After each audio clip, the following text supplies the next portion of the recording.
on the surtax? I mean, does it undermine his push in the future for the level, sort of the line that he's drawn for $200,000 or more for individuals, $250,000 No. or more? It doesn't undermine his push in the future for that? But, For Senate well, first of all, Democrats to have essentially said, here's where the line really should be. Well, first of all, a surtax is different from not renewing the Bush-era tax cuts for the... Sort of the drawing the line of... Again, I'm telling you, it earnings. doesn't affect that. They're different policies. Just like the Buffett rule is a principle that would inform tax reform, and we certainly hope tax reform goes forward. If it doesn't, the President's position is, as it has always been, which is that the tax cuts for the wealthiest Americans, those making over $250,000, are simply things that we can no longer afford. They are part of the reason why we have the tremendous deficits and debt that we have now, and they should be allowed to expire. Someone like Senator Schumer looks at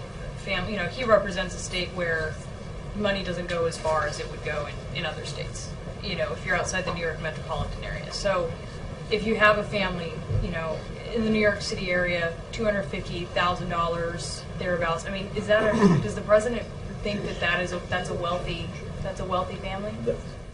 The President's position has not changed, and it also happens that the public overwhelmingly supports that position. This is only about ensuring that as we make choices, because we do not have unlimited resources, that we make those choices in a way that is fair and balanced, and that everyone pays their fair share. I mean, I don't think members of the middle class out there are thinking they somehow got a great deal in the last decade, right? Do you know anybody who feel, as they've seen their wages stagnate or decline, and this is even prior to the Great Recession, do they think they got a great shake out of the tax code? I don't expect they have.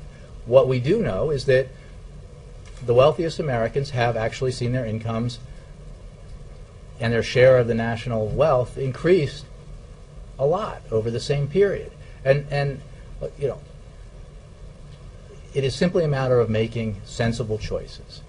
And if the choice on one hand is, do you not do anything about the fact that all around the country teachers are being laid off, or do you look at a possibility of preventing that from happening through the American Jobs Act by asking the most fortunate among us to pay just a little more to ensure that those teachers get back in the classroom, that they're teaching our children, which is a value in and of itself and a value that helps make America stronger in the future. I think most Americans would side with helping those teachers. The Pakistani